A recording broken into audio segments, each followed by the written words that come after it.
She don't want go, if no feel like it. For the fancy tea, nothing nice standing. We dey do life, but I move forward. We know the link up, we know the shack up. On the dance floor, girls they turn out. They your level, no go fuck up. Gyrate, gyrate, gyrate. We got it, go. What the lady said, what the lady said. You already know. We got it, go. You know what time it is. Left to the right where my girls are. Hey. From the east to the west where the runs are. Hey.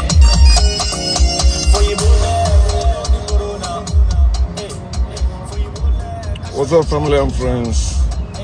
Welcome to the Woke Nation, our national factual truth, where we feel free to share knowledge and spread the knowledge of factual truth without fear, without favor, and without faith. How are you doing? Hope you're doing great wherever you are, living your life and living it well through the knowledge of factual truth. Because knowledge is the greatest. When you know yourself and know your nature, you will live well. You will no longer be living by the dictates of others, written or spoken, in any way or for any reason, but you be living your life. And when you are walking in your nature, that's when you are walking in your path, you will not be suffering unnecessarily. You will walk because you have knowledge, and people that know do. When you have knowledge, you know what you are doing. You're no longer living the life of God or life of Christ, which is full of confusion and the crisis. And that's why you see believers stays. They don't know why they are suffering. They cannot find solution to their problem.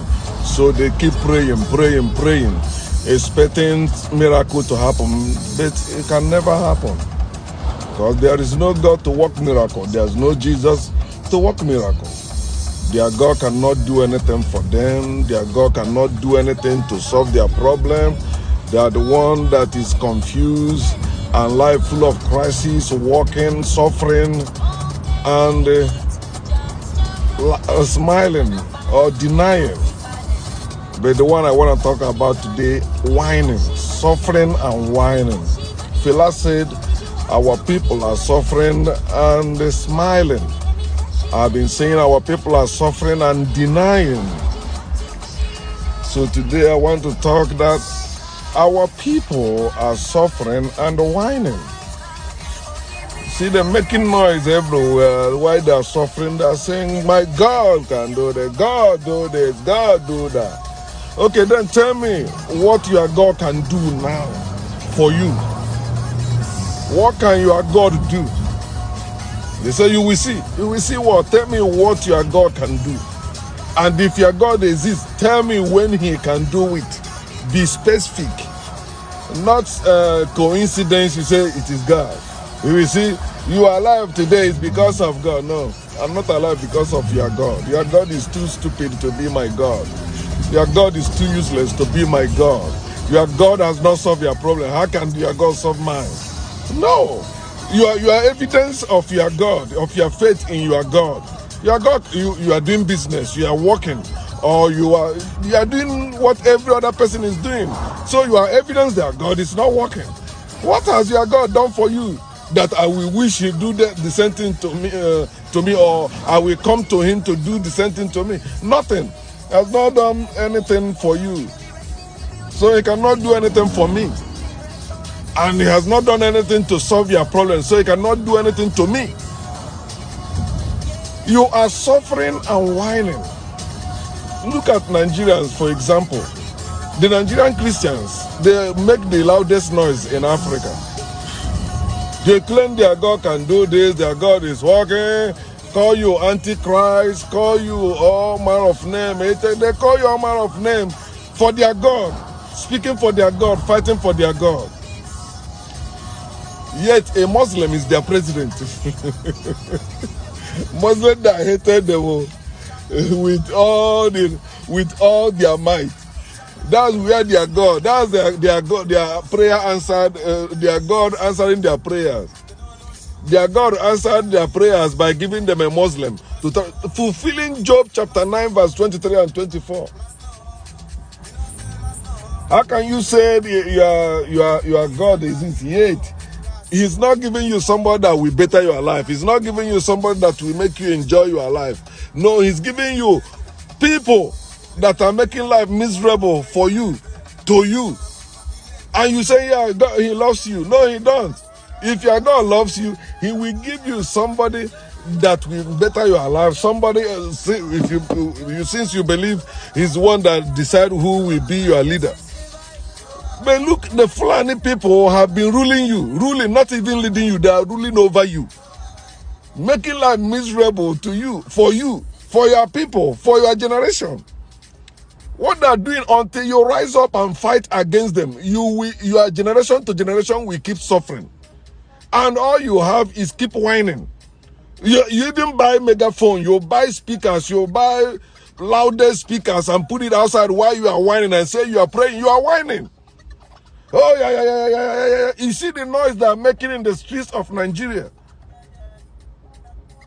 Because they don't get hate in Nigeria. That's why they're disturbing people. You don't see people disturbing any neighborhood in America.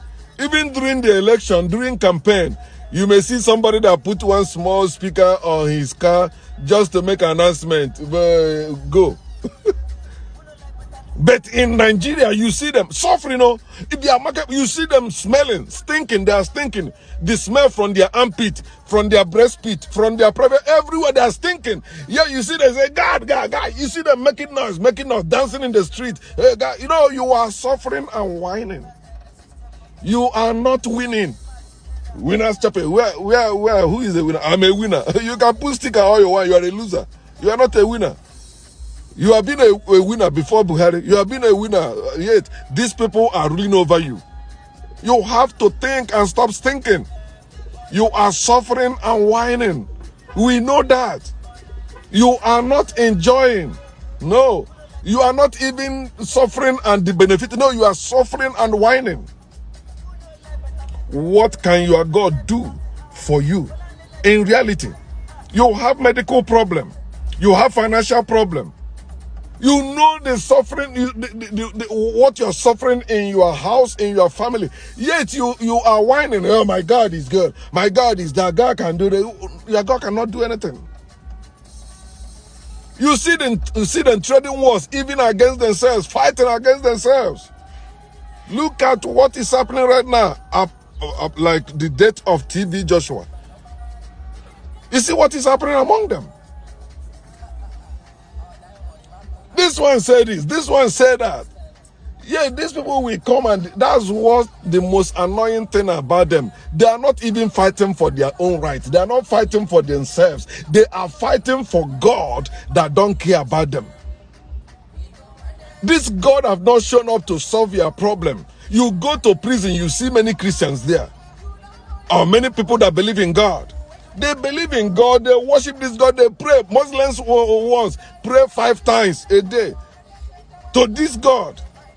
Yes, see, they are arrested. Some of them, they were innocent. Even if they are not inside, they committed crime. Where was their God before they committed that crime? You say God gave them free will. Excuse me?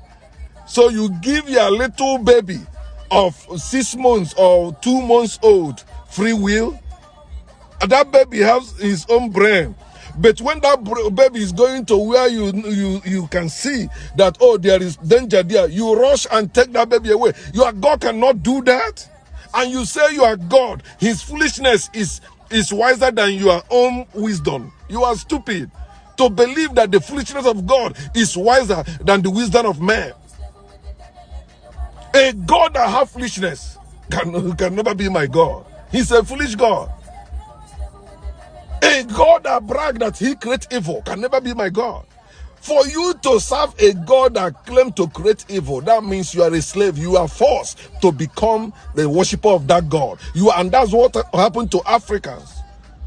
Every God we are worshiping in Africa today, in Abrahamic religions, we are forced on us. They are not our gods. They are not the gods of our ancestors. They are strangers to us, and that's why they can never work for us. If it is the God you made, at least you have power over that God. You can change it. You see how some Indians began to throw away the gods they made. Not the gods that look like Africans or look like Europeans. No, the gods they were throwing away is the God they made look like them. And you see why people, they abandon their own God too. In following technology, in science, why people abandon their God, the God they created, and left it for Africa. How many white people you see going to Bible school as Africans are doing? Theological school or to become a reverend? No. Africa, you know, that's why you see Africa opening churches everywhere. White people don't open churches everywhere. They're talking about business. You're telling them about church in America? No. You know, most churches in America belongs to black people too. White people may have one cathedral, see, and when you go there, it's elderly people you see there. You don't see young boys there, young girls there, as you see in Africa. No. They don't pray for husband or wife. No, they fuck around, and if you marry, they marry, and if it's not working, they divorce. Living, that's how you're supposed to be living as human being, not living like slaves. Everything about you is slavery. You marry is slave. You do business is slave. You see, I'm still a pastor now. I would have not been able to afford even to buy a tire of a car. I know some of my mates who I met them in theological school or Bible school. They are still in Nigeria. They are still jumping from Okada. They don't have their, not that they are jumping because bad road or traffic. No, they can't afford even a bicycle. Yet we see them say, they are serving God. And you see them making calls, calling abroad, calling people, throwing programs. Don't you know why the pastors are doing all those programs they're doing? It's for the purpose of fundraising. That's how they raise money. When they invite that guest speaker, it is to raise money. You say they're doing it to win soul. Yeah, they're winning your soul. Because when they win your soul, that's how they pay their bills. That's how they take care of their family. Not any God. That's why they will tell you they're praying for you. So that at least your mind will change for you to bring some tithe and offering.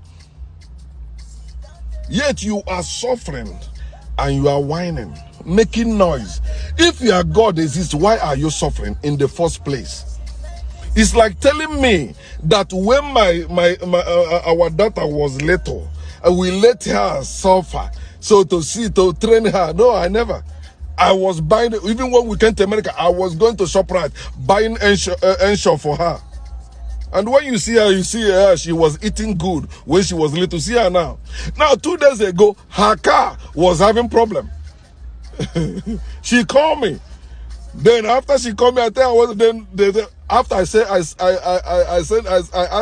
her, who did you call? Did you call God? She never replied. She believed in God. I'm also using that. The same thing I'm doing online is what I do offline. If you believe in God, I will always use what you are suffering, what you are passing through to show you that God is useless in reality. Now her car has not been moved. They are still working on it. It's the 3rd day now. Where is that God? She believed. He said, no, something happened. No.